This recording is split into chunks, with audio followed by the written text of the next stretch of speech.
سوال ایک آیا ہے، غیب کیا ہے؟ کیا غیب کا علم حاصل ہو سکتا ہے؟ کیا نبیوں کو بھی غیب کا علم حاصل تھا؟ جبکہ قرآن حکیم میں لکھا ہے کہ غیب کی چابیاں صرف اور صرف میرے یعنی اللہ کے ہاتھ میں۔ بہت اچھا سوال ہے۔ تو غیب کی پہلی بات تو یہ سمجھ لیجئے کہ ہم جب قرآن حکیم کو پڑھیں اور جب آپ دل جمعی سے قرآن حکیم کو پڑھیں تو قرآن حکیم کا ادب یہ ہے، آپ یہ سوچ کر پڑھیں کہ اس وقت اللہ تعالیٰ کے الفاظ ہیں اور اللہ تعالیٰ ہی مجھ سے مخاطب ہے۔ یہ ایک طرز فکر پیدا ہو جاتی ہے قرآن حکیم کو سمجھنے کی۔ اور جب آپ کہیں نہیں مجھے تو ایسے سمجھ نہیں آئے گا، اب یہ آیت لوں، پھر میں فلاں صحیحین کی کوئی حدیث پکڑوں، پھر فلاں مفسر کی کتاب پکڑوں، پھر تفسیر پکڑوں، تو وہ قرآن نہیں سمجھ آئے گا۔ وَلَقَدْ يَسَّرْنَا الْقُرْآنَ لِلذِّكْرِ فَهَلْ مِن مُدَّكِرٍ۔ اللہ رب العالمین نے یہ قانون بیان کر دیا، وَلَقَدْ۔ بڑی امپورٹنٹ بات یہ ہے، جب بھی یہ لفظ قرآن حکیم کا کسی آیت کے شروع میں آ جائے تو یہ مکمل مہر زدہ قانون ہے، اس میں اب کوئی ابہام نہیں ہے۔ وَلَقَدْ کا مطلب ہے ڈن۔ ایک اور لفظ استعمال ہوتا ہے الا۔ الا کا مطلب بھی ہوتا ہے ڈن، تحقیق۔ الا نہیں، الا، الف لام الف، الا بذکر اللہ تطمئن القلوب۔ یہ مصمم ہے، کچھ نہیں ہو سکتا۔ ذکر یعنی اللہ تعالیٰ کو یاد کیے بغیر اطمینان نہیں مل سکتا۔ یہ قانون بن گیا اور یہ قرآن کا قانون ہے۔ اسی قانون کو حضرت محمد مصطفیٰ صلی اللہ علیہ وسلم نے اپنی زندگی کے ایک ایک لمحے پہ قائم رکھا، ان پر پابند رہے۔ لہٰذا امت محمدی کی حیثیت سے ہمارے اوپر حضور کے مقابلے میں کئی کروڑ گنا زیادہ ذمہ داری ہے کہ قرآن حکیم کو اپنی زندگی کا اوڑھنا بچھونا بنائیں۔ تو غیر ضروری حوالوں سے بات نہیں ہونی چاہیے، سمجھیں قرآن کو۔ قرآن بذات خود اپنی ذات میں تفسیر بھی ہے۔ قرآن سنت ہے، سنت اللہ۔ ہم سنت کرتے ہیں نا، تو سنت کو رسول، تو یہ بات ضروری ہے۔ سنت رسول ایک اصطلاح ہے، یہ حضرت محمد صلی اللہ علیہ وسلم کے دنیا سے پردہ فرمانے کے 250 سال بعد یہ اصطلاح قائم کی گئی تھی۔ اس سے پہلے لوگوں کو یہ سنت کا پتہ نہیں ہوتا تھا۔ وہ صرف ایک بات جانتے تھے کہ سنت الہی، اللہ کی کیا سنت ہے۔ اللہ کی سنت یہ ہے کہ اس کی نشانی ہے سورج، کچھ بھی کر لو وہ ایک معین وقت پر طلوع ہوگا اور ایک معین وقت پر غروب ہوگا۔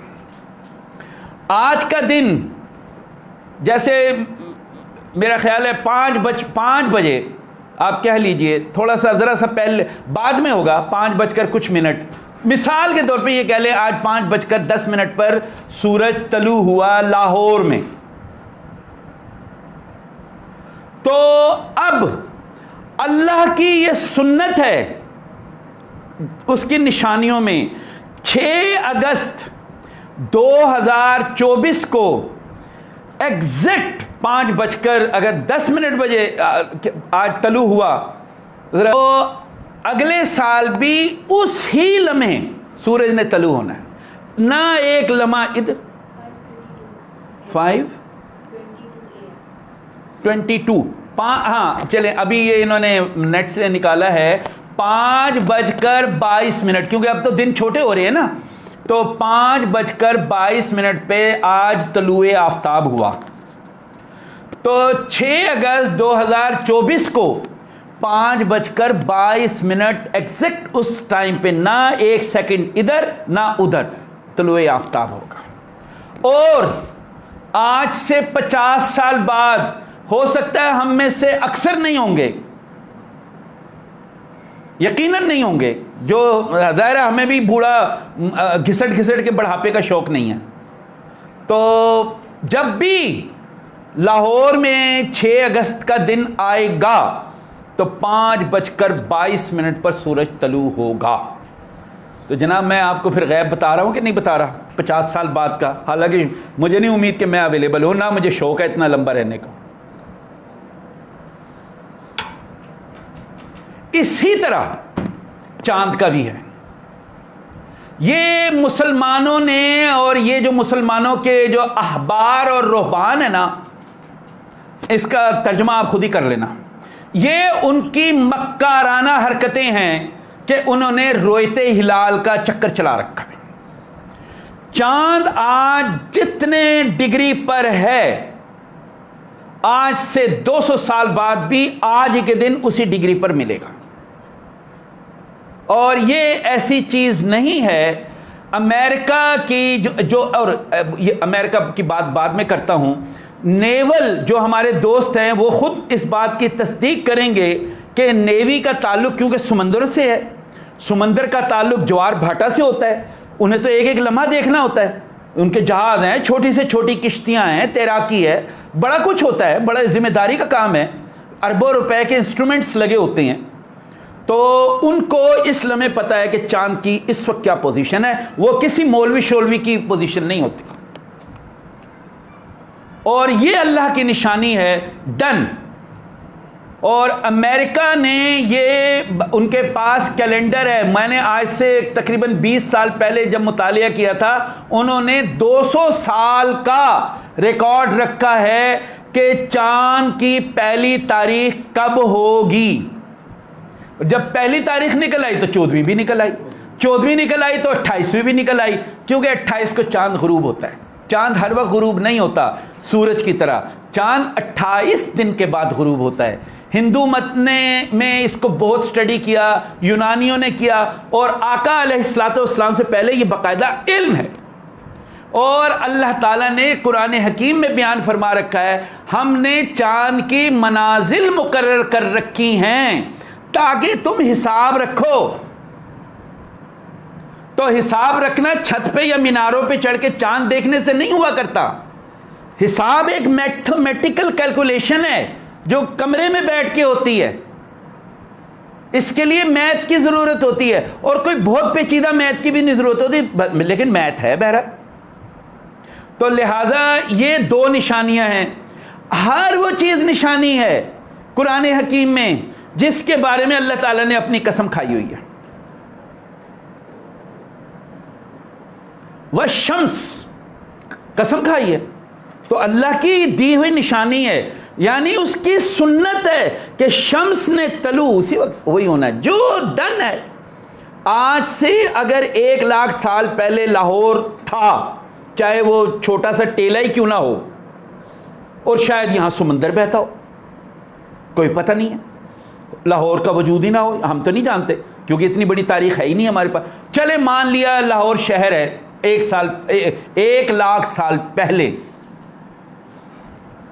تو 6 اگست 1 لاکھ سال قبل سورج نے 5:22 پر ہی طلوع ہونا ہے.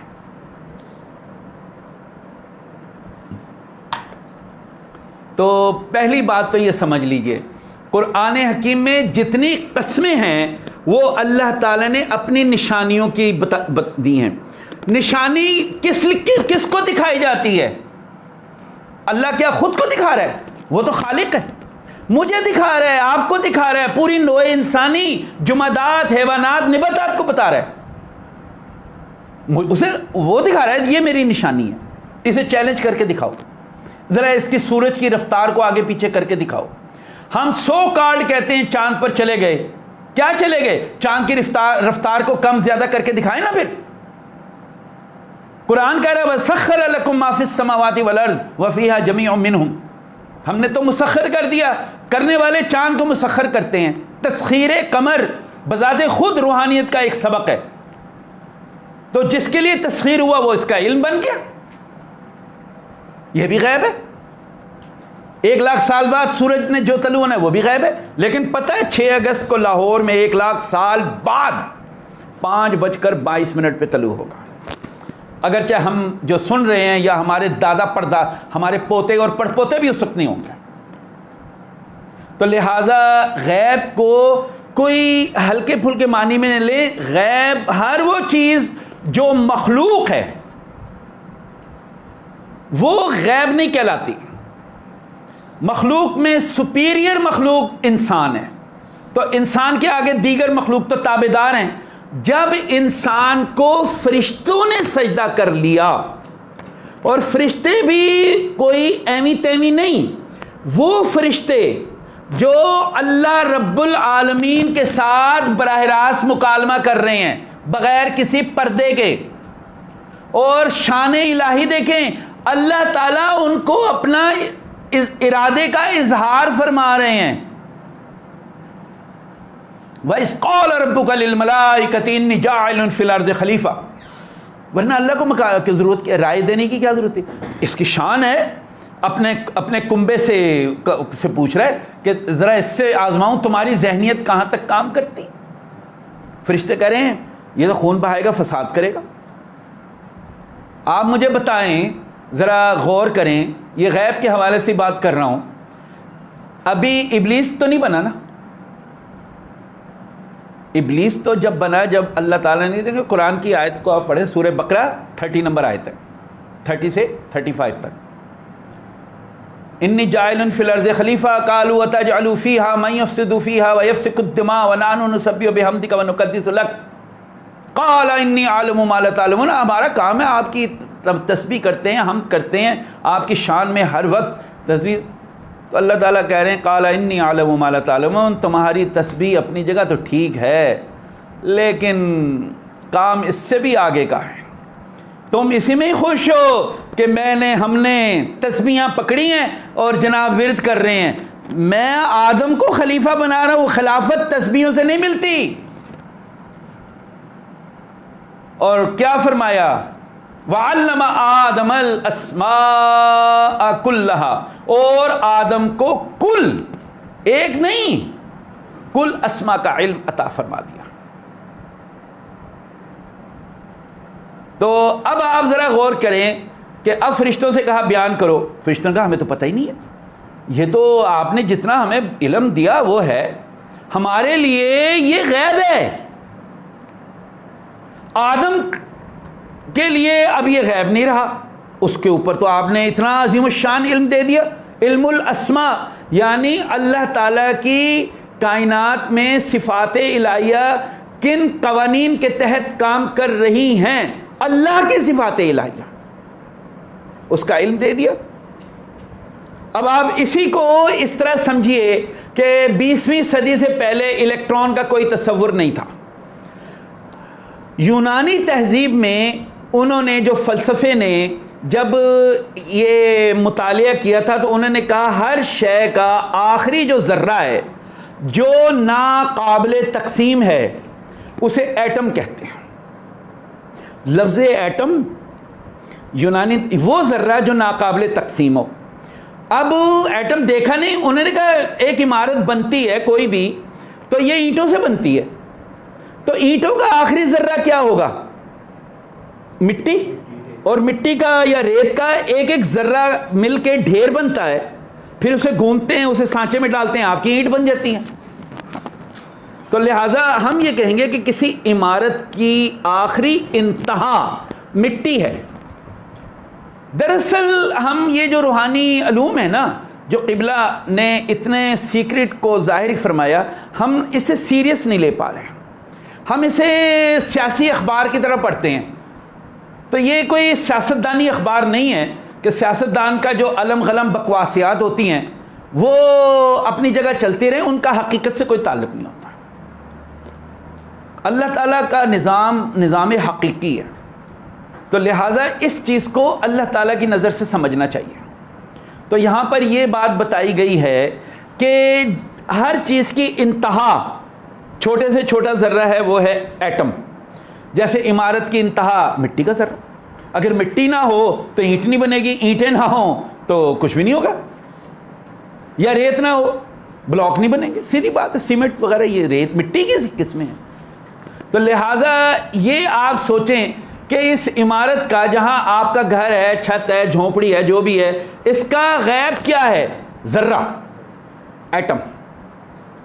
اب 20ویں صدی میں آ کے انہوں نے کہا ایٹم بھی نہیں، ایٹم کے اندر تو بے تحاشا ذرات ہیں، 200 پلس۔ جو کھلے ہوئے ذرات ہیں وہ ہیں پروٹون، نیوٹران اور الیکٹران۔ لیکن اب تو کوارک اور نہ جانے کیا کیا آ گیا، اب تو معاملہ بہت ہی گہرا ہو گیا ہے، کیونکہ الیکٹرانک خوردبین آ گئی، یہ وہ وسائل بے پناہ، تہذیب اپنی آخری شعور کو ٹچ کر رہی ہے۔ تو اب انہوں نے آخر میں یہ نکالا کہ کرۂ ارض کی جو اشیاء ہیں جو ہمیں معلوم ہو سکیں، اور بقول ان کے کہ وہ چاند سے مٹی کی جو چٹانیں اٹھا کے لائے، پتھر، بقول ان کے، وہ سارے کے سارے ایٹم سے تو بنی ہیں، لیکن حقیقت میں ناقابل تقسیم ذرہ الیکٹران کہلاتا ہے، اس کو تقسیم نہیں کیا جا سکتا۔ البتہ پروٹون کو دیکھا، اس کے اندر تقسیم ہے، نیوٹران کو دیکھا، اس کے اندر تقسیم ہے، کوارک کو اسٹڈی کر رہے ہیں، اس کے اندر تقسیم ہے، یعنی اس کو کھول رہے ہیں تو پتہ چل رہا ہے جز ہے۔ لیکن الیکٹران جو ہے آخری ہے، اس کے بعد کیا ہے؟ بس یہ ایک گاڈ پارٹیکل ہے، اس کا نام انہوں نے گاڈ پارٹیکل، اس کے آگے کچھ نہیں ہے۔ آخر میں ہماری ٹکر جب لگے گی تو الیکٹران پہ لگے گی، تو یہ غیب نہیں ہے تو اور کیا؟ الیکٹران کو کوئی آنکھ دیکھ نہیں سکتی، نہ سائنسدانوں نے دیکھا۔ وہ تو الیکٹرانک مائکروسکوپ ہوتی ہے جو چھوٹی چیز کو کئی لاکھ گنا بڑا کر کے شیڈ دکھاتی ہے، حقیقت نہیں ہے۔ یہ نہ سوچے کہ الیکٹرانک مائکروسکوپ کوئی سماوی چیز ہے، اس کا کمال یہ ہے کہ وہ چھوٹا سا چھوٹا ذرہ ہو نا، جیسے مثال کے طور پہ وائرس اتنا چھوٹا ہوتا ہے کہ جو انفلوئنزا کا وائرس ہوتا ہے نا، جب پن کی جو ہیڈ وہ نوک ہوتی ہے نا، اس پر کم سے کم 5 کروڑ وائرس سٹے کر سکتے ہیں۔ 5 کروڑ پن کی ہیڈ نہیں ہوتی، وہ جو دفتروں میں کامن پن جسے کہتے ہیں، آپ بتائیں، وہ آپ کی انگلی میں یوں کر کے پکڑی بھی نہیں جاتی ڈھنگ سے، اگر آپ اس کی نوک کو پکڑیں، اوپر کے ہیڈ کو۔ 5 کروڑ وائرس، اور ایک وائرس کروڑوں کیا کھربوں الیکٹران کے اوپر مشتمل ہوتا ہے، یہ غیب ہے۔ بات اتنی سی ہے کہ سائنسدان نے الیکٹرانک مائکروسکوپ بنا کر غیب کی آنکھ کھول لی، یعنی الیکٹرانک مائکروسکوپ ان کے لیے غیب کا واسطہ ہے۔ آپ صرف اپنے لاشعور سے لاشعوری زندگی میں چلے جائیں، اللہ تعالیٰ کا غیب روشن ہو جائے گا۔ غیب مخلوق ہے، مخلوق بذات خود، یعنی سورج ہے تو اللہ کی نشانی، لیکن مخلوق تو ہے۔ چاند اللہ کی نشانی، لیل اللہ کی نشانی، نہار اللہ کی نشانی، سماوات اللہ کی نشانی، زمین اللہ کی نشانی، نفس اپنے ہونے کا احساس اللہ کی نشانی۔ ہم سارے مل کے، جیسے اگست کا مہینہ ہوتا ہے، شدید حبس کا مہینہ ہوتا ہے، سارے مل کے لاہور والے یہ کہتے ہیں ہائے کس قدر گرمی اور حبس ہے، تو یہ حبس بذات خود اللہ کی نشانی۔ وہ علیحدہ بات ہے، ہمیں اریٹیشن ہوتی ہے، وہی کہ ایسے تو سخت صحرائی گرمی جو ہے وہ بھی اللہ کی نشانی ہے، نشانی ہے، صحرا میں گرمی ہوگی، ٹیمپریچر یہ ہوگا ہی ہوگا۔ تو یہ سارے کے ساری اللہ کی نشانی ہے۔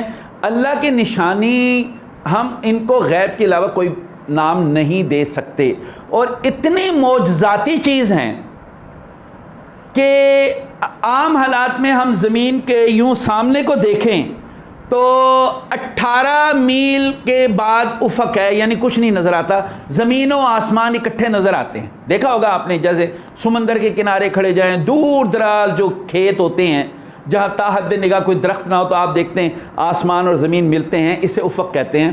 یہ افق ٹوٹل 18 میل ہے، یعنی 23 کلومیٹر۔ اس کے اچھا، یہ اب آپ کہہ رہے ہیں میری نگاہ 18 میل سے زیادہ نہیں دیکھتی، کہتے تو ہیں نا، یہی کہیں گے نا۔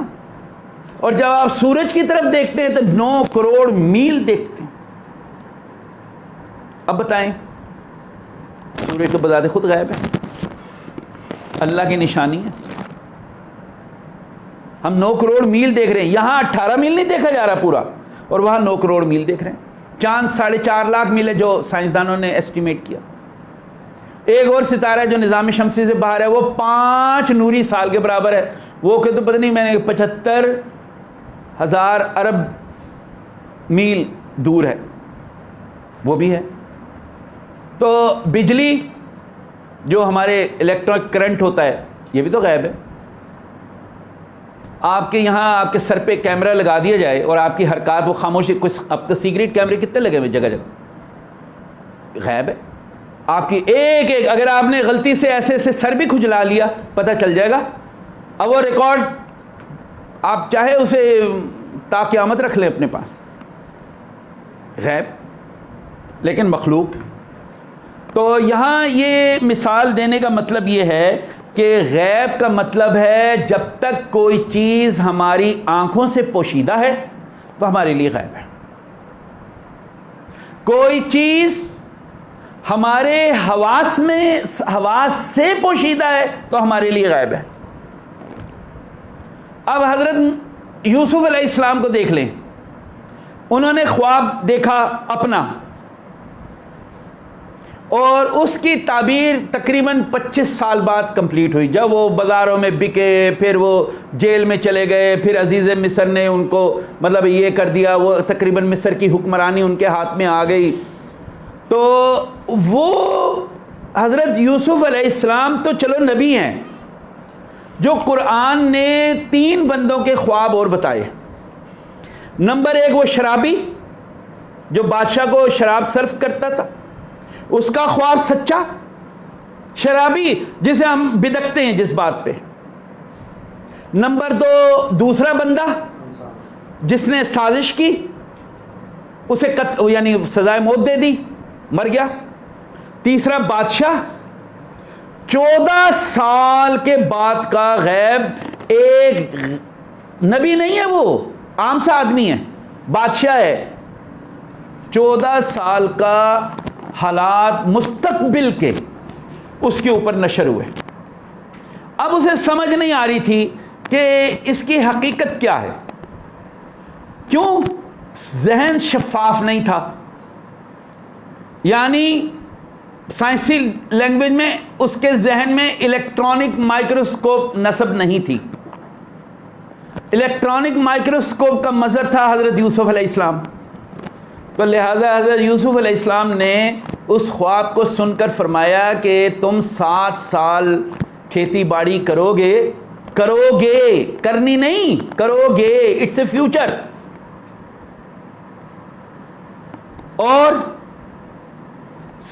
اور یہ بڑا خوشحالی کا دور ہوگا۔ تو لہٰذا 7 سال جب گزر جائیں گے تو قحط کا دور ہوگا، سب کچھ تباہ و برباد ہو جائے گا، تو تمہارا جو جمع کیا ہوا ذخیرہ خوراک ہوگا تب کام آئے گا۔ تو حضرت یوسف علیہ السلام نے 14 سال کا فیوچر دکھایا۔ تو حضرت یوسف علیہ السلام بہت عظیم الشان نبی ہیں، ہمارے سر کا تاج ہیں۔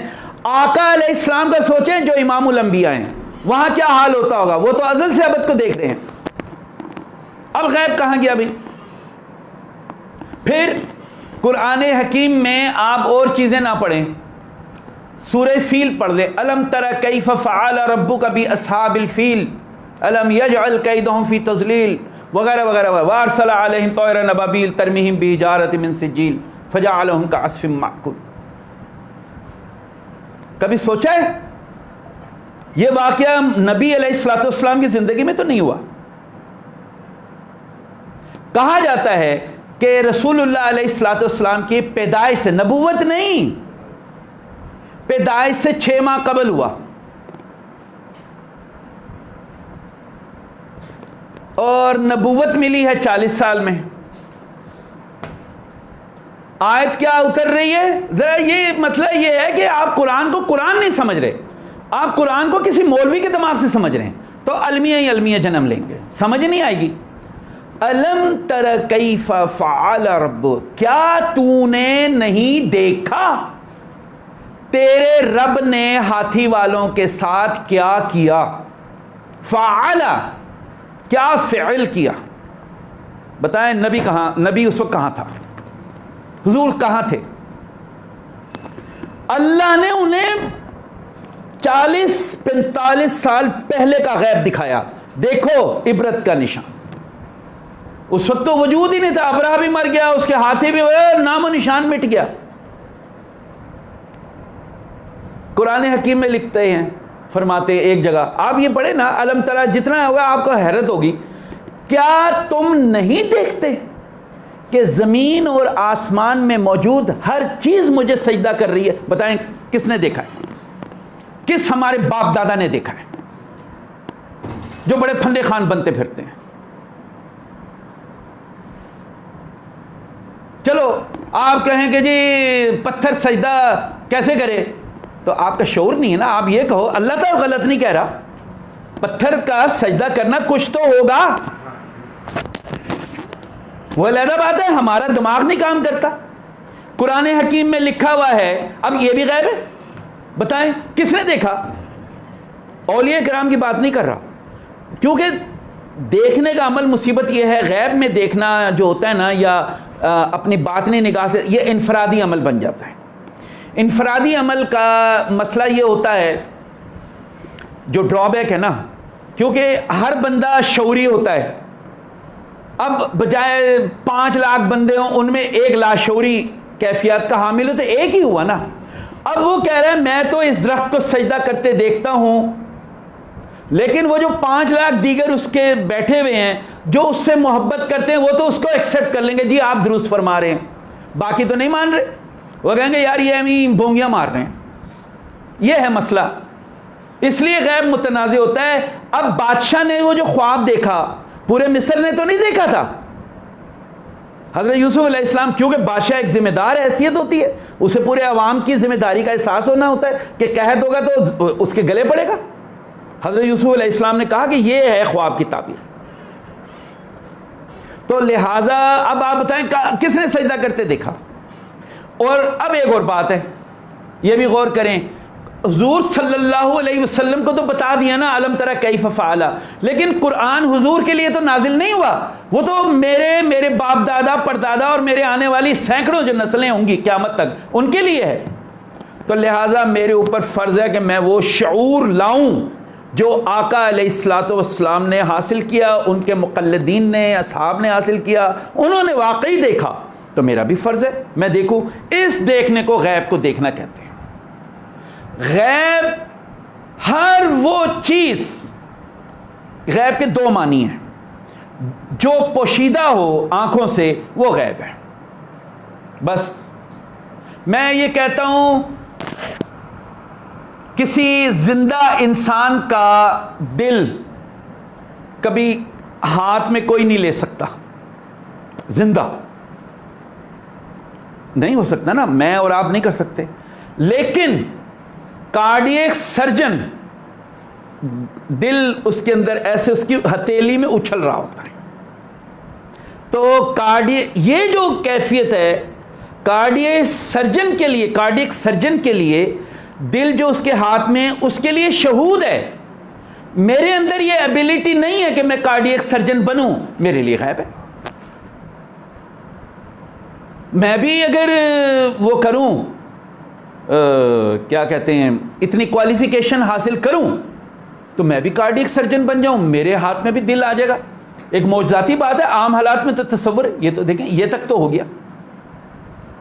آپ سینے میں پھیپھڑے کو، جو ٹی بی ہوتی ہے، اب تو ٹی بی اور جگہ بھی ہوتی ہے، لیکن پھیپھڑے کی ٹی بی ذرا زیادہ اہم ہوتی ہے کیونکہ وہ کھانسی ہے وہ، تو اب آپ بتائیں پھیپھڑے کا مطالعہ، یا چلے پھیپھڑے بھی نہیں، اللہ نہ کرے کوئی یہاں درد ہو رہا ہو پسلی میں، یہ جو ہوتا ہے، تو ڈاکٹر عام حالات میں تو آپ لاکھ ہاتھ لگائیں وہ چیخے گا ہی نا مجھے درد ہو رہا ہے۔ تو ایکس رے جب ہوتا ہے آپ کا، تو آپ کا باطن کی ساری پسلیاں ایک لائن سے نظر آنی شروع ہوتی ہیں۔ اب غیب کہاں گیا؟ سوچیں ذرا۔ اب تو عجیب و غریب بات آ گئی ہے کہ جھوٹ کی مشینیں بن رہی ہیں۔ اب یہ آج کل پاکستان میں بھی اب شروع ہوا ہے. آپ دیکھتے ہیں وہ اس کا کیا نام ہے, کوئی نام ہے اس کا مجھے ابھی یاد نہیں آ رہا. وہ ایک دو مولوی مفتی صاحبان کے ساتھ بھی ہو گیا, انہوں نے کوئی لڑکی پسا لی تھی تو وہ چکر ہوا, تو وہ بڑا واقعہ ہوتا ہے, شاید آپ کے علم میں ہو. باقی پاکستانی کیونکہ ذرا مزے سے خبریں سنتے ہیں نا ایسی, تو وہ اچھا لگتا ہے. اس سے ہمیں بھی پتہ چلا اچھا ایسی مشین بھی لگائی. وہ لگا کر نا سوالات کرتے ہیں. اس لڑکی نے آپ سے کیا پوچھا, اب وہ اگر مصنوعی بات کرے گا تو دل کچھ مختلف طریقے سے دھڑکے گا. تو غیب وہ اس کا مطالعہ کرتا ہے, اس کے اندر جو جیسے وہ کیا کہتے ہیں ECG وہ آتی ہے نا لائنیں, تو وہ اندر بیٹھے وہ لائنوں کا مطالعہ کرتے ہیں کہ اس کی وجہ سے دیکھا اس سوال سے اس کا دل بیٹھا, یہاں فراڈیا پن دکھایا, یہ جھوٹ بول رہا. اور نہ جانے, اور ایک اور بات ہے, یہ ابھی پاکستان تو بہت ہی چھوٹا سا بیچارہ ملک ہے نا, نہ بیچارے کا نہ کوئی وارث نہ وارث, جو اصل ٹیکنالوجی وہ تو وہاں ہے. وہ کیا کرتے ہیں, یہ جب پاکستان میں وہ آئے تھے نا جنرل مشرف دور میں, تو وہ ان افغانیوں اور جو پاکستان میں افغانستانی کے بیچارے سپورٹر تھے نا, ظاہر ہے مسلمان ہیں, ایک دوسرے کی سمپیتھی تو ہوتی ہے نا, وہ انہیں پکڑتے تھے, انہیں اپنے کیمپ میں لے جاتے تھے. پہلے تو ان سے کہتے تھے سچ سچ بتاؤ یہ, اب وہ ظاہر ہے اپنی چیز جو ایسے سیکریٹ ہوتے ہیں نہیں بتائے جاتے نا, اصول بھی نہیں ہے.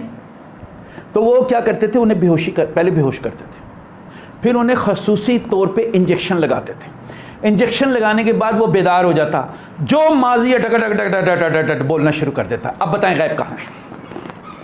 تو وہ آزاد کشمیر میں پکڑ کے لے گئے تھے کراچی کے ایک ڈاکٹر صاحب کو, انہوں نے پھر اخبار میں دیا تھا, تو وہ کہہ رہے تھے کہ گورنمنٹ میں, یعنی انہوں نے بیچاروں نے سمپیتھی کی. اب گورنمنٹ کیا کرے, امریکن مسئلہ ہے, ظاہر ہے بڑے بڑے معاہدے ہوتے ہیں, سیکریٹ معاملات ہیں, پتہ نہیں ملکوں کے تحفظ ہوتے ہیں, وہ بھی کیا کرے. وہ بیچارے اپنی دہائیاں دے رہے, پولیس نے کہا خاموش گھر بیٹھ جاؤ بھائی, ان چکروں میں نہ پڑو, اب تم اللہ کا شکر کرو بچ کے آ گئے ہو ان کے ہاتھوں سے. وہ کہہ رہے وہاں لے گئے, انہوں نے وہاں کوئی کیمپ بنایا جو انڈین بارڈر کے کہیں تھا, پتہ نہیں کہہ رہے کہاں تھا, وہاں میں بچوں کے سیر کے لیے لے کے گیا تھا کشمیر کے کسی, یہ نہیں نیلم ویلی وغیرہ, اس وقت کی بات آج سے 15 سال 20 سال پرانی. تو کہنے لگے وہ مجھے پکڑ گئے, آپ نے یہ کیا, وہ مہاجرین افغان یا وہ جو آتے ہیں ان کی ٹریٹمنٹ کی, فلانا کیا. انہوں نے انکار کیا, انہوں نے کوئی وہ کہتے ہیں مجھے تشدد بھی کیا, میں نے پھر بھی نہیں بولا ان کو. کہنے لگے نہ جانے, اب دیکھیں نا ایک بندہ گرفتار ہو اس کو تو آپ انجیکشن جہاں مرضی لگا, پھر کیا رہ گیا. کہنے لگا پتہ نہیں کتنے دن میں بے ہوش رہا. تو آخر میں انہوں نے پورا میرا کچا چھٹا, جب میرا ہوش آئے نا چند دن بعد, تو وہ پروجیکٹر لگا کے میں ہی بڑے مزے سے بول رہا ہوں, وہ سوال کر رہے ہیں, میں بول رہا ہوں ہاں میں نے اس کا یہ علاج کیا, ہاں میں نے اس کا یہ علاج کیا. کہہ رہے کیوں آپ نے اپنے اوپر اتنا تشدد کرایا, آپ اگر ڈاکٹر صاحب آپ اگر سچ ہی بول دیتے تو ہم نے یہ تصدیق کرنی تھی کہ آپ کے بارے میں انہی لوگوں کی رپورٹ تھی, ہم آپ کے منہ سے سننا چاہتے تھے.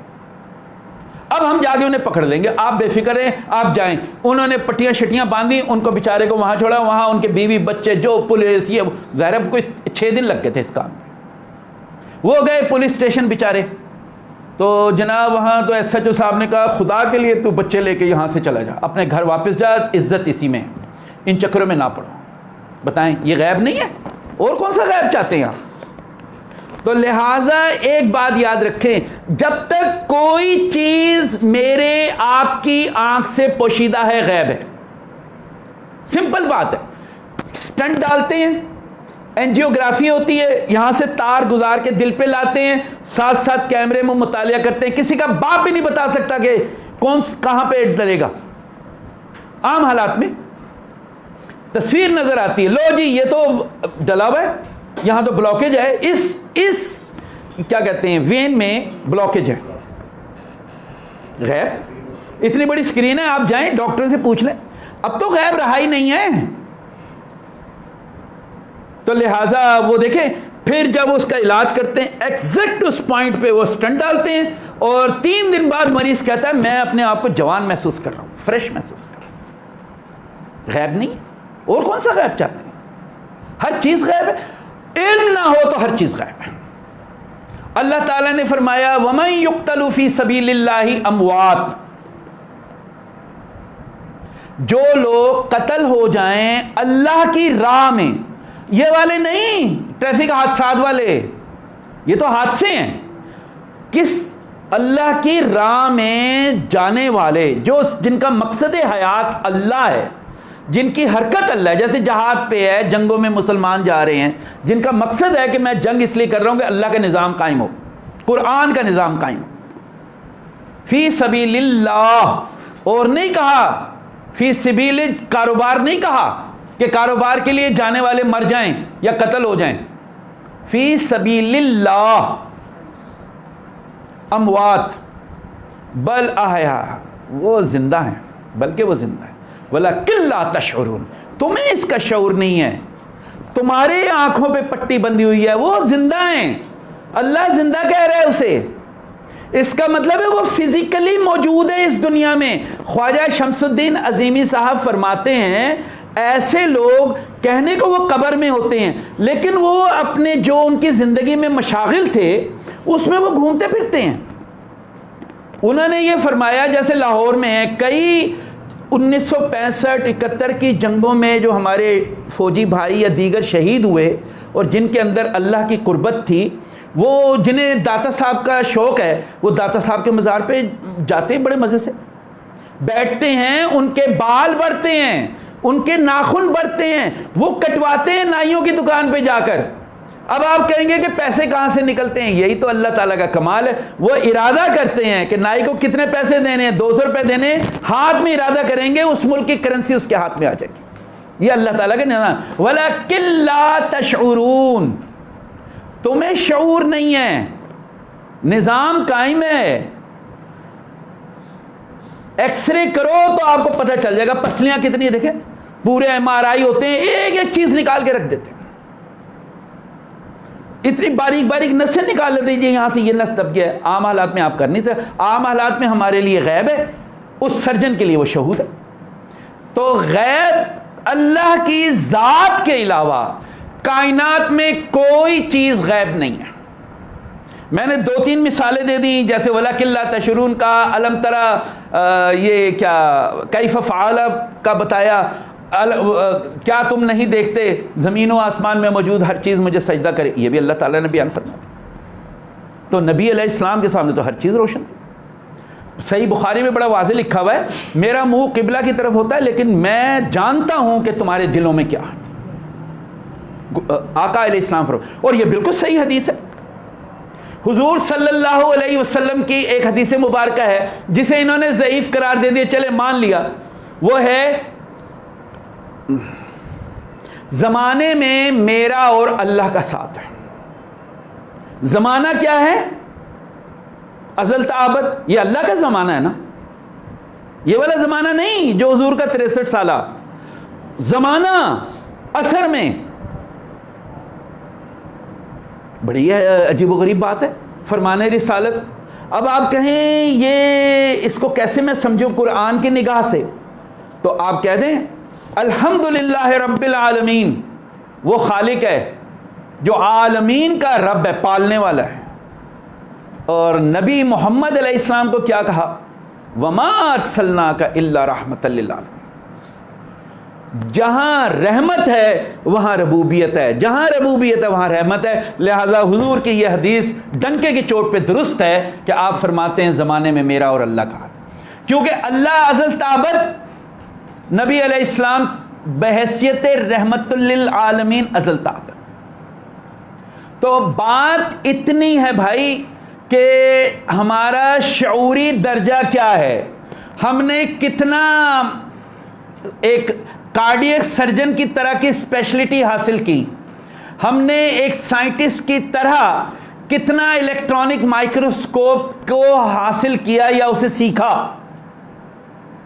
ہم نے کتنا ہبل کی دوربین سے مطالعہ کیا، تو ناقص ہم ہوئے. تو بڑی امپورٹنٹ بات ہے. اور حضرت یوسف علیہ السلام کا جو واقعہ ہوا 14 سال، تو جب ایک نبی علیہ السلام کا 14 سال اور رحمت للعالمین کا تو ازل تا ابد ہے، پھر 14 تھوڑی ہوگا، وہ تو امام الانبیاء ہیں، خاتم النبیین، آخری نبی ہیں، مہر لگا دی. اس سے آگے کوئی علم ہے ہی نہیں، ازل سے ابد کا علم.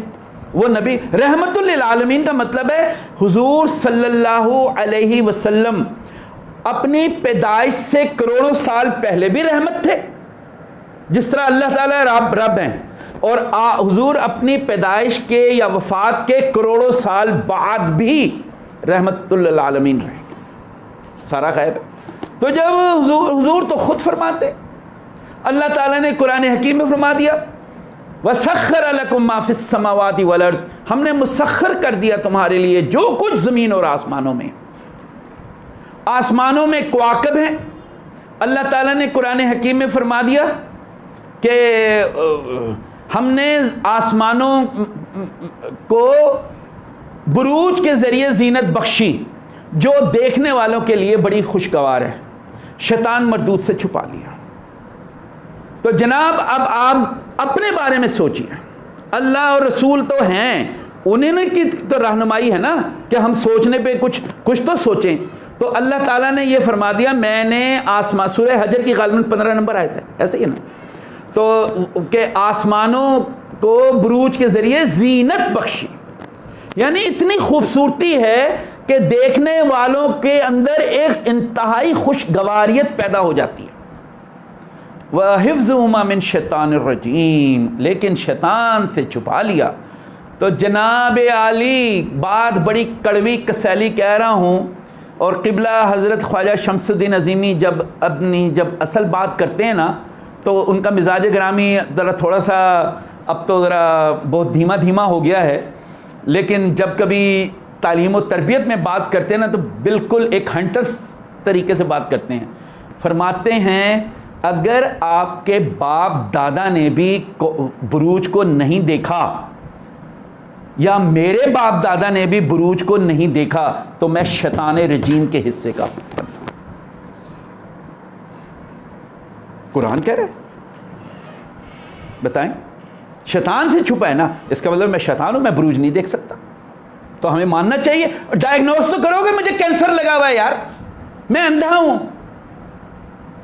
میں ناسور زدہ ہوں، اپنا ڈائگنوز کرے۔ میں کہوں پھر آدمی کے اندر ایک ایجز پیدا ہوتا ہے، پھر اللہ تعالیٰ سے بندہ دعا کرتا ہے۔ اب بتائیں نور غیب ہے یا شہود ہے؟ نور عام حالات میں اسے کہیں گے غیب ہے، جی غیب ہے، غیب ہے، غیب ہے، وہ مولویوں نے ایک کہانی، ہم دوسرے کی سنتے ہیں نا، قرآن کی نہیں سنتے۔ آپ سورہ نور آیت نمبر 35 کو دیکھ لیجئے، اللہ نور السماوات والارض، مثل نور، نور کی مثال دے رہے ہیں، مثل نور ہی کمشکات فیہا مصباح، المصباح فی زجاجہ لا شرقیہ ولا غربیہ۔ نور تو ایسی چیز ہے، اللہ نور ہے، یکساں ہے، کامن فیکٹر ہے، کائنات کا آخری ہے، آخری فنڈامنٹل ہے، جسٹ لائک جسے ہم نے کہا الیکٹران فنڈامنٹل پارٹیکل ہے، اس کے آگے ہمیں کچھ نظر نہیں آ رہا۔ کیا نظر آئے؟ الیکٹرانک خوربین سے تو اللہ نہیں نظر آئے گا، اس کے لیے محمدی دوربین لگانی پڑے گی، یعنی اپنے شعور کو نکال کر حضرت یوسف علیہ السلام جیسے خواب کا شعور حاصل کرنا ہوگا، نبی علیہ السلام جیسا معراج کا شعور حاصل کرنا ہوگا۔ حضور کا شعور تھا، معراج بھی کیا گئے، شعور کھلتا چلا گیا، آپ کا جسم اوپر چلتا گیا۔ چوتھے آسمان کا ایک اصول ہے، اس کے جب علوم حاصل کیے جاتے ہیں، چوتھا آسمان چوتھا لاشعور کہلاتا ہے، ٹھیک ہے؟ تو قدرت کا ایک نظام ہے، یہ تو چوتھے کے، ساتویں پہ تو پتہ نہیں کیا ہوگا۔ تو چوتھے آسمان پہ آپ اپنے جسم کو توڑ دیں، اب آپ کو نہ آکسیجن کی ضرورت ہے نہ کاربن ڈائی آکسائڈ کی ضرورت ہے۔ تو جسم جو ہے اب آپ اسے اٹھا کے چاہے تھیلے میں بند کر کے لے جائیں، اب آپ کو کوئی پرواہ نہیں ہے، جسم کو جہاں چاہیں شفٹ کر دیں، تو کوئی عجب بات نہیں ہے۔ ابھی کچھ عرصے بعد سائنٹیفکلی بھی کوئی ایسی حرکت کر بیٹھیں گے، پھر آپ کہیں گے ہاں ہمارے قرآن میں بھی یہ لکھا ہوا ہے، اس وقت پھر انہیں قرآن یاد آنا شروع ہوتا ہے۔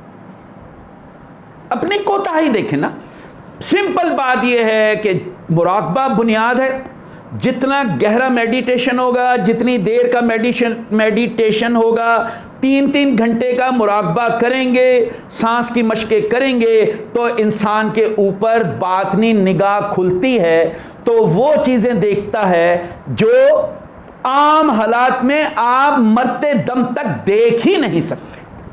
کیا دیکھتا ہے؟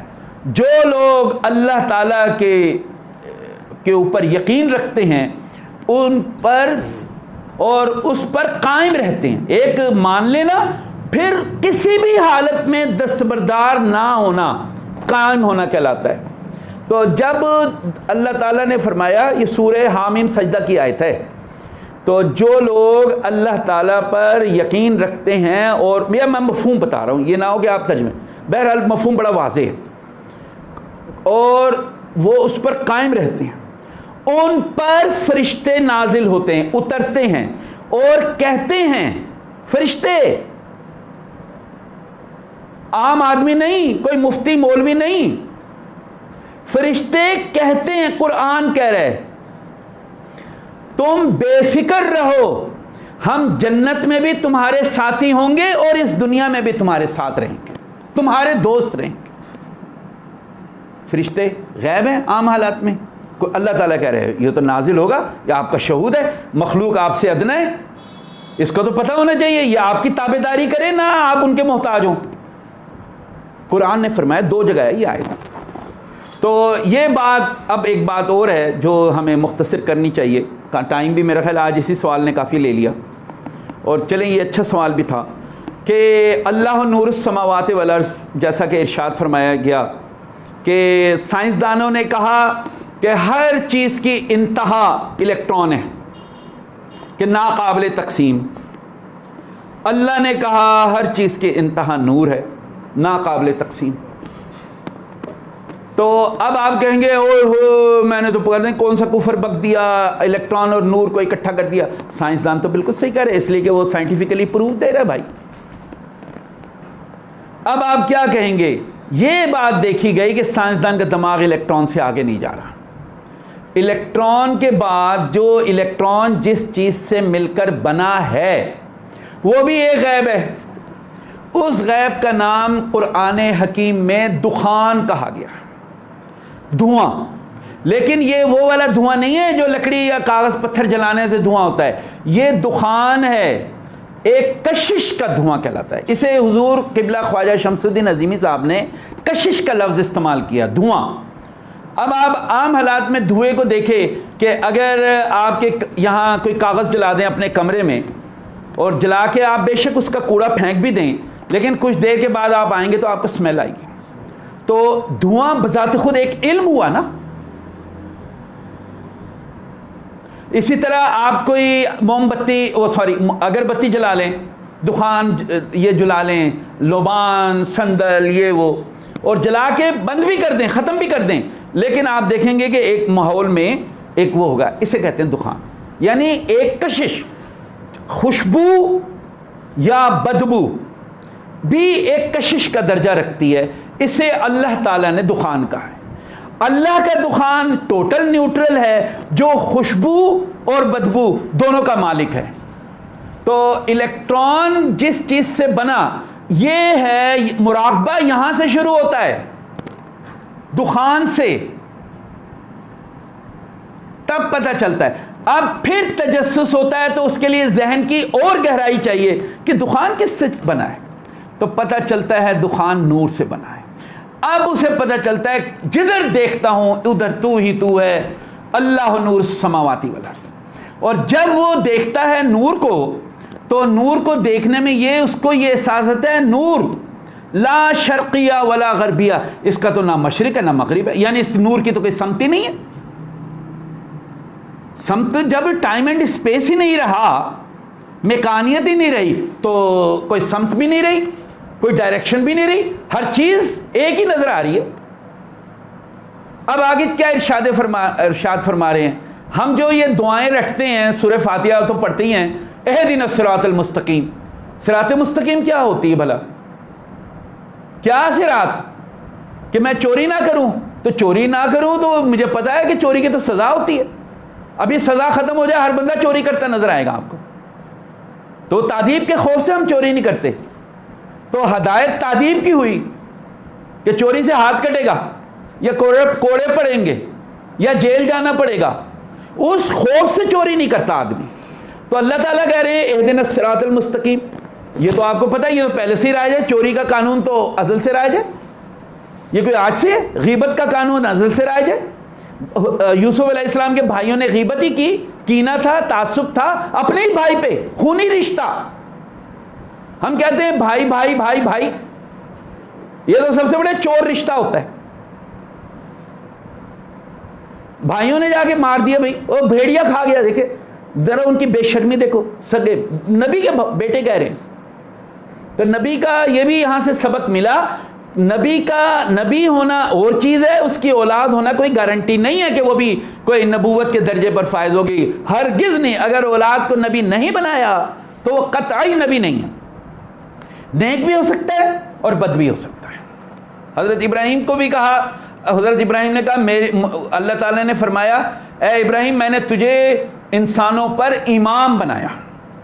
ابراہیم علیہ السلام نے کہا یا اللہ تو میری نسلوں کو بھی امامت دے.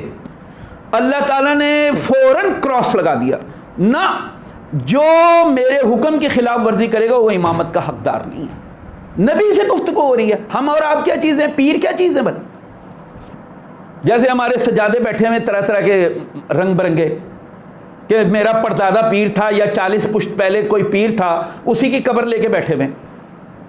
سو ہو، یہ تو مردہ کھانے والی بات ہے. تو اللہ تعالی ہدایت فرمائے. یہ ہماری دعا ہے، اہدنا الصراط المستقیم. کون سا صراط مستقیم ہے؟ اس کا جواب سورہ نور کی اسی 35 نمبر آیت میں لکھا ہوا ہے، یہد اللہ لنورہ من یشاء. اللہ تعالیٰ اصل ہدایت جو دیتا ہے نور کی دیتا ہے جسے چاہتا ہے. تو دعا یہ کرنی چاہیے، یا اللہ مجھے آپ نور کا علم عطا فرمائیں تاکہ میں اس علم کے ذریعے آپ کی بارگاہ میں حاضر ہوں. کیونکہ نور پاکیزہ اور پوتر ہے، جس میں کسی قسم کا مشرق مغرب نہیں ہے. مشرق مغرب کا مطلب ہے کمیت، میکانیت. تو میکانیت جہاں ہوگی وہاں کشش ثقل ہوگی، سیدھی سی بات. میکانیت کی وجہ سے ہوتی ہے کشش ثقل. ابھی آپ دیکھتے ہیں ہوا اڑ رہی ہے، وہ آپ دیکھیں سورج کی روشنی آتی ہے نا آپ کے کمرے کے کسی روشن دان سے، آپ کو وہ پارٹیکل اڑتے، ڈسٹ عام ہے. ہم بچپن میں دیکھ کے وہ کھیلا کرتے تھے ایسے کہ یہ کیا ہو رہا ہے وہ کیا. تو وہ پارٹیکل کا وزن نہیں ہوتا نا، وہ زمین پہ نہیں بیٹھتا، کبھی بیٹھتا ہے جب بالکل ہی ہوا بند ہو، اس لیے کہ اسپیس کم ہے اس کا. تو اس بیچارے کا اسے نہ مشرق کا پتہ نہ مغرب کا. تو لہٰذا اپنا اسپیس توڑے. غیب اللہ تعالیٰ کا انعام ہے. غیب بذات خود کوئی چیز نہیں ہے. غیب اس وقت تک غیب ہے جب میرے پاس کوالیفیکیشن نہیں ہے، میرے پاس صلاحیت نہیں ہے، میرے پاس کام کرنے کی ہمت نہیں ہے، تو ہر چیز میرے لیے غائب ہے. مجھے مثال کے طور پہ میں یہ کہوں گا، مجھے کپڑے کا سینہ بالکل نہیں آتا، سوائے اس کے کہ کبھی بٹن ٹوٹا ہو تو وہ میں ضرور لگا لیتا ہوں. اس سے زیادہ میرے پاس کچھ نہیں. اور کیا کروں گا؟ اب آپ مجھے بڑی قیمتی سلائی مشینیں لا کر دے دیں، شاندار کپڑے کے تھان لا کر دے دیں، ہر چیز دے دیں، ایئر کنڈیشن کمرہ دے دیں، اور کہیں جناب آپ یہ سوٹ تیار کریں، میں کر لوں گا. یہ سب کچھ پڑا ہے لیکن میرے لیے غیب ہے. مجھے تو پتہ ہی نہیں مشین چلائی کیسے جاتی ہے، دھاگا کیسے پرویا جاتا ہے، اس کے پروسیسز کیا ہیں، کٹنگ کیسے کروں اس کا تو مجھے الف بے نہیں پتا، تو میرے لیے غیب ہے. ابھی میں کسی کی شاگردی کروں 6 مہینے 8 مہینے 1 سال 3 سال، جیسے میں آپ پھر آنکھیں بند کر کے کاٹوں گا. ہمارا ایک ٹیلر تھا، وہ میں اس کے پاس گیا، وہ جب جاؤں جی وہ اب کل آ جانا کل آ جاؤ، وہ میں تنگ آ گیا. میں نے کہا ابھی بات سن، آج میں آ گیا ہوں نا، میں بازار میں میری شرٹ تھی، تو میں نے نا آج کے بعد کل نہیں کرنا، مجھے ابھی تو حساب کر کے دیں. تو مجھے اس نے پتہ کیا کہا، کہہ رہا مجھے صرف 45 منٹ دے دو. میری شرٹ میں یعنی بڑے یہ آپ یقین کریں، پہلے تو میں کھڑا رہا، اس نے میرا کپڑا نکالا اور اسے بچھا کر اس کے ناپ تول وہ جو ناپ تھا وہ کیا. میں نے اس کو کہا کہ میں ذرا فلاں کام کرتا ہوں، میں نے کہا چلو اب یہ چالو تو ہو گیا کام. میرے خیال ہے میں آدھے گھنٹے میں آدھا یا پونے گھنٹے بعد آیا تو شرٹ تیار تھی. وہ اس کے یہ کاج کے نا، یہ جو کاج کہتے ہیں انہیں، جو اس کے وہ ترپائی کر رہا تھا. میں کر سکتا ہوں؟ مجھے تو 6 مہینے بھی لگ جائیں میں کچھ نہیں کر سکتا. یہی کر سکتا ہوں میں چادر اوڑھ کے میں اپنا آپ کو ڈھانپ لوں. یہ غیب ہے. آپ مجھے سپر کمپیوٹر لا دیں شاندار مفت میں دے دیں, قیمتی سے قیمتی, نہیں چلانا آتا تو میں کیا کر لوں گا؟ یہ کمپیوٹر میرے لیے غیب ہے. مجھے کوئی کہے ہائے میرا اپینڈکس کا آپریشن کر دو, میں درد سے مرا جا رہا ہوں, مجھے تو الف بے بھی نہیں آتی آپریشن کیسے ہوتا ہے. تو آپریشن میرے لیے غیب ہے. چاہے میرا سگا بچہ مر رہا ہو, میں کچھ بھی نہیں کر سکتا اس کے لیے. اور اگر میں ڈاکٹر ہوں اور آپریشن کا ماہر ہوں تو شاید اس کے بیڈ روم میں ہی میں یہ کام کر بیٹھوں. کرتے ہیں ڈاکٹرز, کبھی ایسی مجبوری آ جائے. غیب ہے. ہر صلاحیت جو اچیو کر لیں وہ آپ کے لیے, جو کچھ آپ حاصل نہیں کر سکتے وہ غیب ہے, اور جب آپ حاصل کرنے کی جدوجہد کر کے وہ صلاحیت حاصل کر لیں وہ آپ کا شہود ہے. غیب کا الٹا ایک اور معنی ہے شہود. اب یہ ایک اور سوال ہے, اسی میں ایڈ کر لوں اور مکمل کرتا ہوں. اللہ تعالیٰ جی عالم الغیب ہیں, تو ہم تو غیب نہیں دیکھ سکتے, یہ بھی ایک ٹوٹا ہے. اور بھائی آپ سورہ حشر کی آیت پڑھیے, آخری آیات, هو اللہ الذی لا الہ الا ہو عالم الغیب والشہادہ. ہم یہاں تو غیب کی رٹ لگا رہے ہیں, یہ جو شہود نظر آ رہا ہے, یہ چیزیں نظر آ رہی ہیں, یہ کپ نظر آ رہا ہے, یہ شہود ہے, وہ بھی اس کا عالم ہے, وہ اس کی حقیقت جانتا ہے, الیکٹران کو جانتا ہے, اس کے اندر دخان کو جانتا ہے, یہ کون سا اللہ تعالیٰ کا نور کس طرح اس کے اندر سرکولیٹ کر کے اس کو قائم رکھے ہوئے ہے, وہ جانتا ہے. کیونکہ میرے پاس علم نہیں ہے, میں صرف جاہلوں کی طرح, ایک جاہل کی طرح میں بھی چائے پی رہا ہوں, آپ بھی پی لیں, میں بھی کھانا کھا رہا ہوں, آپ بھی کھا لیں. تو اللہ تعالیٰ عالم الغیب نہیں ہے. آپ پورا پڑھیں, عالم الغیبی والشہادہ.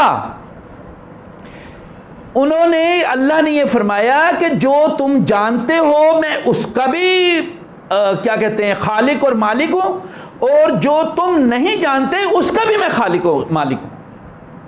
غیب ایک مخلوق ہے, جنت غیب ہے لیکن مخلوق ہے. جنت کی حوریں غیب ہیں تو مخلوق. جنت میں نہریں کہا گیا, شہد کی نہریں ہیں, دودھ کی نہریں, تو دودھ اور شہد مخلوق ہی تو ہے, یہ کون سی نئی چیز ہے, اس میں کوئی فرق نہیں. تو لہٰذا مسندوں پہ بیٹھے ہوں گے, آپ بھی یہاں دربار لگا کے بیٹھے ہوتے ہیں. تو غیب کا مطلب ہے جو چیز میرے علم میں نہیں آئی, میرے اندر یہ ایبلٹی نہیں ہے, وہ غیب ہے. بس سیدھی بات ہے. جب کوئی چیز میرے علم میں آ گئی وہ شہود ہے. اور جب روحانی علوم کے نسبت سے ہم اس کو دیکھتے ہیں تو ہم یہ کہنے پر مجبور ہیں کہ ازل سے جب اللہ رب العالمین نے کن فرما دیا تو ہر مخلوق ایک دوسرے کے لیے شہود ہے. کوئی چیز اللہ کی ذات کے علاوہ غیب نہیں ہے. اللہ کا کن, سارے کا سارا مخلوق ازل سے ابد. دیکھیں نا حضور کا, دیکھ لیے الم تری کیف فعل. پھر حال کو کہہ رہے ہیں کیا تم نہیں دیکھتے. بھائی اللہ اگر رسول سے مخاطب ہے تو مجھ سے بھی تو مخاطب ہے. رسول مجھے قرآن دے کر گیا ہے, میرے باپ دادا کو دے کے گیا ہے, تو اب میری ملکیت ہے. یہ ملکیت میں میری ذمہ داری ہے پڑھنا. تو لہٰذا یہ حال ہے. کیا تم نہیں دیکھتے زمین اور آسمان میں موجود ہر چیز اسے سجدہ کر رہی. کہاں کر رہی ہے سجدہ؟ یہ کہاں کر رہی ہے؟ دیکھو ہر چیز موجود ہے, کون سا سجدہ ہے جی. لیکن ولا کلا تشعرون, تمہیں شعور نہیں ہے. تم مردے کو نہیں دیکھ سکتے جو راہ اللہ میں دنیا سے رخصت ہو چکا ہے. وہ تو کھاتا پیتا زندہ ہے. ایک جگہ قرآن میں لکھا ہے ہم اسے رزق فراہم کرتے ہیں, اور رزق اس کی پسند کا فراہم کرتے ہیں. ظاہر ہے اگر مجھے کوفتے کھانے کا شوق ہے تو مجھے کوفتے ہی ملیں گے, کیونکہ میرا علم تک ہو. اگر آج کے ماڈرن دور میں مجھے پٹزا کھانے کا شوق ہے تو میں یقیناً پٹزا کھاؤں گا جا کر, چاہے وہ میرے پاس خادموں کے ذریعے لایا جائے یا میں خود چلا جاؤں. خود جانے میں یہ شوق ہے تو چلو دل پشوری ہوگی, لوگوں میں بیٹھیں گے, شودا جا کے کھاتے ہیں. داتا صاحب تو اکثر آتے جاتے ہیں. اور جگہ علامہ اقبال کو پکڑ کے لے آتے ہیں شودا. حضور مرشد کریم نے فرمایا وہ شاعر ہے نا، تو کئی شہدا ہمارے پاکستان کے اور جو ہے انڈیا کے بھی دیگر بھی جو اردو جانتے ہیں یا فارسی، وہ علامہ اقبال کو قبر سے پکڑ کے لاتے ہیں ریسٹورنٹ میں. وہ ایک ریسٹورنٹ بھی تھا یہاں، کیا تھا وہ، ارے وہ یہ فورٹس آتا ہے نا، اچھا وہاں ریسٹورنٹ میں وہ جناب شاعری ہوتی تھی ان کی. وہ اپنی ٹیبل لیتے تھے، کافی آ رہی ہے جناب، سنیکس آ رہے ہیں اور شاعری چل رہی. اب عام آدمی کو نہیں پتا، اب کسی کو کیا پتا کہ اقبال بھی اندر بیٹھا ہوا ہے. بھائی کوئی بھی وہ ہوگا شہید. اب کوئی وہ ایک محترمہ تھیں، اب تو خیر اللہ کو پیاری ہوگی، انہوں نے کہا جی وہ گھروں میں کیوں نہیں آتے ملنے کے لیے؟ انہیں کوئی شوق ہی نہیں ہے، اس لیے کہ گھر والوں کو اللہ کی راہ میں مرنے کا شوق نہیں ہے. وہ تو الٹا پچھتا رہے ہوتے ہیں کہ ہم نے انہیں فوج میں کیوں بھیجا. بعد میں پچھتاتے ہیں. میں نے تو خود شہدا کے گھروں میں دیکھا، بیچارے ٹھیک ہے بڑا افسوس ہوتا ہے، لیکن بھائی انہوں نے اپنے شوق اور اپنے جنون سے گئے ہیں نا، کوئی جبر میں تو نہیں کسی نے پکڑا. تو یہ شعور ہے ایکچولی. تو غیب آپ کی ذمہ داری ہے، غیب نوع انسانی کی ملکیت ہے. جو بندے کو فرشتے ہی سجدہ کر لیں تو پھر تو کائناتی غیب اس کے سامنے کیا رہے گا، جو حامل علم الاسماء ہے. پھر رہ کیا گیا؟ اللہ کی ذات کے علاوہ کائنات میں کوئی چیز غیب نہیں ہے. آپ کے میرے اندر یہ ایبیلٹیز ہوں، ہم اپنے لاشعور میں جھانکیں، اپنی روح میں جھانکیں، روح کا تجزیہ کریں، روح کے علوم حاصل کریں، روح کی صلاحیتیں اپنے اندر پیدا کریں، زیادہ سے زیادہ مراقبہ کریں، اپنے ساتھ اس روحانی انسان، اپنے آپ کو اس انسان کے ساتھ وابستہ کریں جو اس روح کے علوم کو حاصل کرتا ہے، جسے قرآن حکیم میں اولی الامر کا نام دیا گیا. اطیعوا اللہ و اطیعوا الرسول و اولی الامر منکم. اولی الامر امر والا، یہ نہیں بادشاہ سلامت نہیں جو بھائیوں کو قتل کر کے اولی الامر بنے پڑتے، یہ بھی مولویوں نے بنایا ہے. اولی الامر کہتے ہیں روح والا، جو اپنی روح پر یا روح کی صلاحیتوں پر بھرپور کمانڈ رکھتا ہو.